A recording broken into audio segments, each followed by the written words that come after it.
அவசரப்பட்டு அந்த தினமும் நிலத்த முதலில் விக்க வேண்டாம். சீரியலை பார்க்க சேனலை சப்ஸ்கிரைப் செய்து வீடியோவை லைக் செய்யுங்கள். லேப்ல இருந்து டெஸ்ட் ரிப்போர்ட் வரட்டும். அதுக்கப்புறமா முடிவு எடுத்துக்கலாமே. ஏய், யார் இவ? லேப்ல இருந்து வர டெஸ்ட வச்சு என்னடி பண்ண போற? இதுக்கு முன்னாடி அவங்க சொல்லி தானே சூரியகாந்தி பயிர போட்ட. அது என்ன ஆச்சு? ஒண்ணுக்கும் ஆகாம போச்சு. மறுபடியும் டெஸ்ட் எடுத்து இன்னும் 1 கோடி ரூபாய் கடனை வாங்கி எல்லாரையும் சாகடிக்கலான்னு பாக்கியா?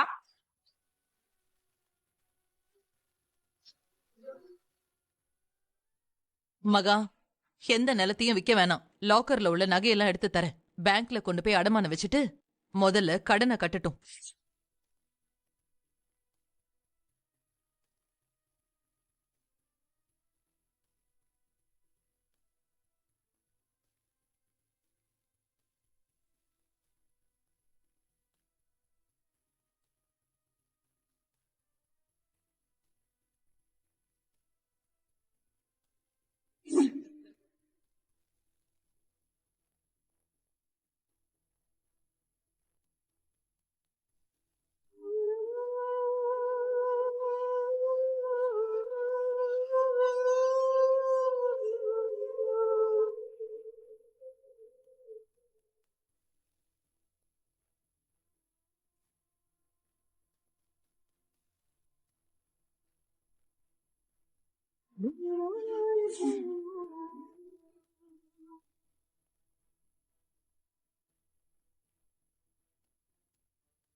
ஆறுமுகம், இதுல என்னோட நகையும் சேர்த்து எல்லா நகையும் இருக்கு.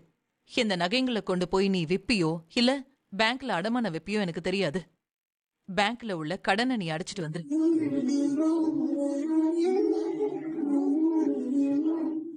இனிமே பேங்க்ல இருந்து எந்த அதிகாரியும் பணம் கேட்டு நம்ம வீட்டு வாசப்படிய மிதிக்க கூடாது. அக்கா, எதுக்கு இப்போ உங்க நகையெல்லாம் கொண்டு போய் அடமானம் வைக்கணும்?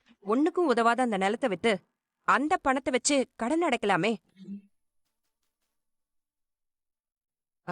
அந்த நிலத்தை வச்சு நாம என்னக்கா பண்ண போறோம்? அந்த நிலத்தால தானே நாம இவ்ளோ நட்டப்பட்டு நிக்கிறோம்.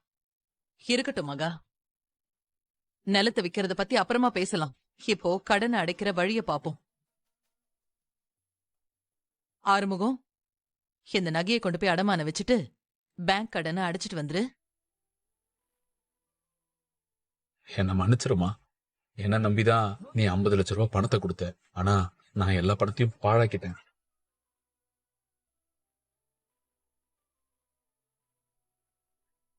ஆறுமுகம், நீ எந்த தப்பும் பண்ணலையா? நீ பண்ண ஒரே தப்பு தோ இவ பேச்ச கேட்டதுதான். இனிமேலாவது பார்த்து சூதானமா நடந்துக்க. அக்கா, நான் சொல்றேன்னு தப்பா நினைக்காதீங்க. உங்க நகையெல்லாம் வச்சு இந்த கடனை அடைக்கணுமான்னு நல்லா யோசிங்க. எனக்கு என்னமோ அந்த நிலத்தை வித்து கடன் அடைக்கிறது தான் சரின்னு படுது. அதுக்கு மேல உங்க விருப்பம்.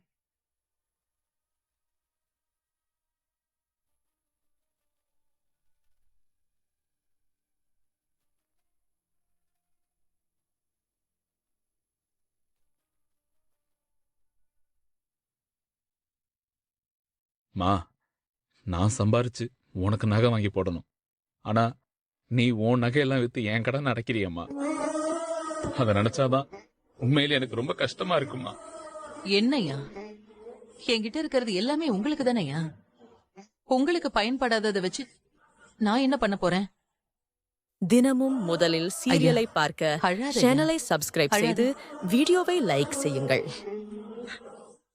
இல்லம்மா, என்னால உனக்கு எந்த பயனுமே இல்ல. அழாத. அம்மா சொல்றேன்ல, எல்லாத்தையுமே ஒரு அனுபவமா எடுத்துக்கோ. பைரவி விவசாயத்துல நல்ல லாபம் பண்ணிருவேன்னு தான் என்கிட்ட சொன்னான். ஆனா அது என்னமோ சரியா வரல. பைரவி, இப்படி ஆயிடுச்சேன்னு நீயும் ஒண்ணு வருத்தப்படாத. நீ நல்லதுக்கு தான் சொன்ன. ஆனா கடவுள் இப்படி பண்ணிட்டாரு. இந்த நகையெல்லாம் நீயும் ஆறுமுகமும் எடுத்துட்டு போய் பேங்க்ல கொடுத்து முதல்ல கடன் அடைச்சிட்டு வாங்க. ஆறுமுகம், பைரவியை கூட கூட்டிட்டு போ. சரிம்மா.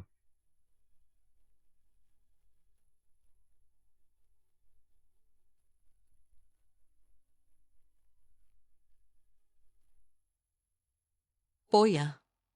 பைரவி, போயிட்டு வாமா. போயிட்டு வரமா. சரி.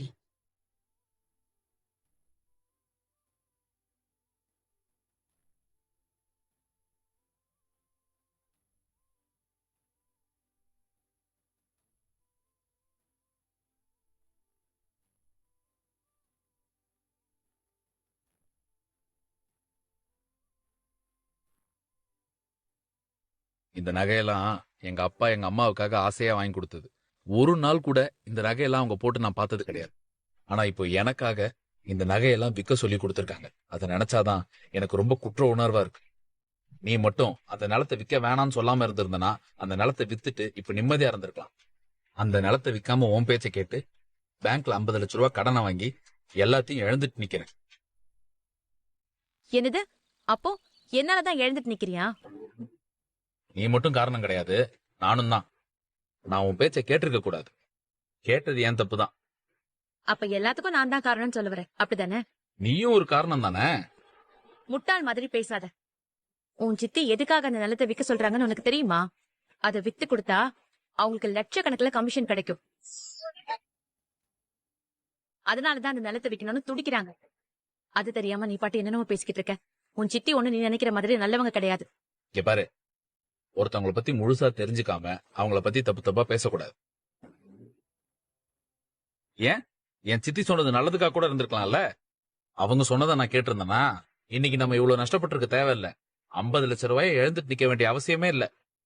நான் முட்டாள் தான், எனக்கு எதுவுமே தெரியாது. உன் சித்தி ரொம்ப நல்லவங்க. அவங்க சொல்றதே கேளு. என்னால நஷ்டமான அந்த 50 லட்சம் ரூபாய் பணத்தை நான் எங்கேயாவது கடன் வாங்கியாவது உன்கிட்ட திருப்பி கொடுத்துடுறேன்.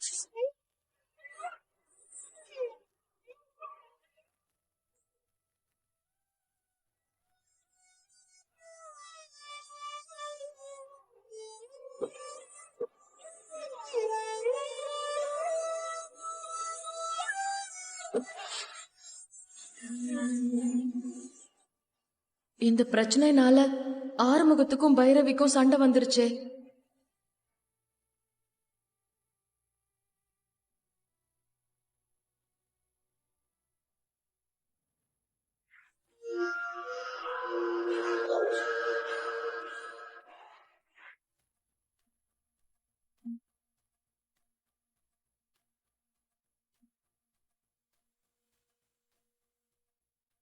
என்ன சிந்து, கப்பல் கவுந்த மாதிரி உட்கார்ந்துட்டு இருக்க? இனிமே இந்த வீட்ல நீ எதிர்பார்க்காத ட்விஸ்ட் எல்லாம் நடக்கும். ஆரம்பத்துல அந்த அன்னபூர்ணி உன்னை எப்படி தலையில தூக்கி வச்சுக்கிட்டு ஆடினா, ஆனா இப்போ அவளே இந்த வீட்டை விட்டு உன்னை அடிச்சு துரத்திட்டா பாத்தியா? சிவாவ உன் கழுத்துல தாலி கட்ட வச்சவளே அவதான். ஆனா அவளே உன் கழுத்துல இருந்து தாலிய இறக்குவேன்னு சபதம் எடுத்திருக்கா. உன் நிலைமை மாதிரியே அந்த பைரவி நிலைமையும் மாறும். பைரவி பேச்ச கேட்டு அந்த நிலத்தை விக்காம அதுல பயிரை விளைய வச்சால, இன்னைக்கு என்னாச்சு பாத்தியா? ஒட்டு மொத்த பயிரும் காஞ்சி கருகி போச்சு. பேங்க்ல கடன் வாங்கி போட்ட 50 லட்சம் ரூபாய் காஞ்சி குப்பையில போயிடுச்சு. எங்க பேச்ச மீறி இந்த வீட்ல நாங்க எதையும் செய்ய விட மாட்டோம். அப்படி செஞ்சா இப்படிதான் நடக்கும். எல்லாத்தையும் இழந்துட்டு நடு தெருவுல நிக்கிற மாதிரி ஆயிடும். இன்னும் கொஞ்ச நாள்ல உன்னை வெறுத்த மாதிரி அந்த அன்னபூர்ணியே பைரவியையும் வெறுத்து ஒதுக்குவான். அதுக்கான எல்லா வேலையையும் நான் செய்வேன்.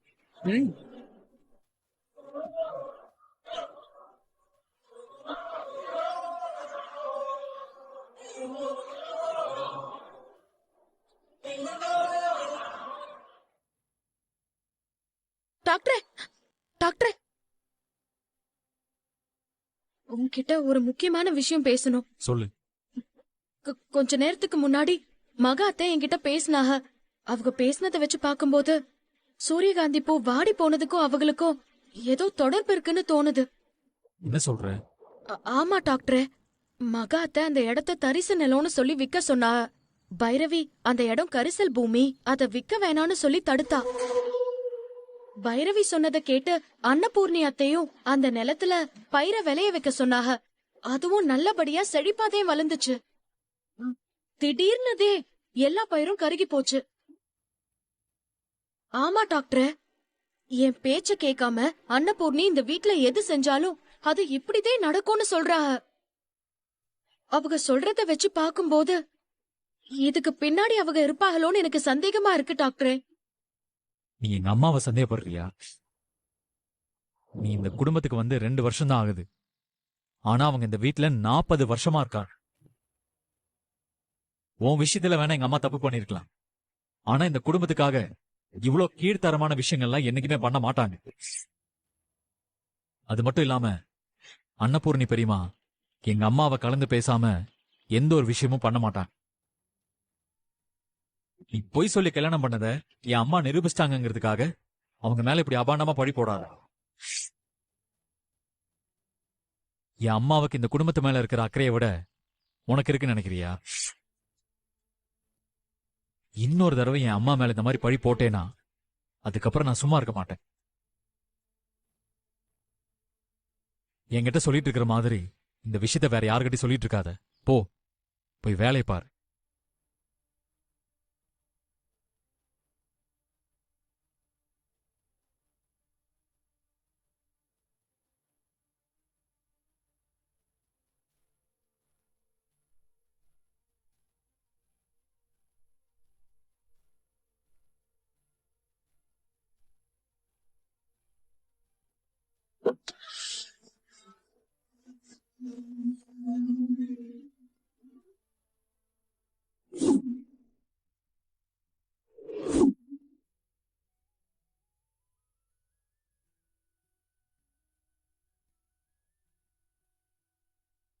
சிந்து, பாட்டி எப்படி இருக்கீங்க? நான் நல்லா இருக்கமா. நீ அன்னபூர்ணி வீட்ல தானே இருக்க? ஆமா பாட்டி. அன்னபூர்ணி ரொம்ப நல்லவம்மா.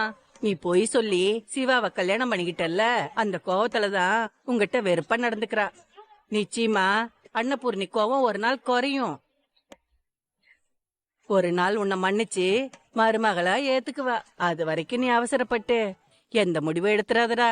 அப்படி எந்த முடிவும் எடுக்க மாட்டேன் பாட்டி. அன்னபூர்ணி அத்தை என்ன கொன்னே போட்டாலும் நான் அந்த வீட்டை விட்டு போக மாட்டேன். ஆமா, ஆரம்பவா அந்த சூரியகாந்தி போட்ட காட்டை வித்துட்டானாமா? இல்லையே பாட்டி. 2 நாளைக்கு முன்னாடி ராத்திரி அந்த சூரியகாந்தி காட்டுக்குள்ள மாறனும் அவங்க கூட்டாளிங்களும் நடமாடிக்கிட்டு இருந்தாங்க. அதான் கேட்டேன்.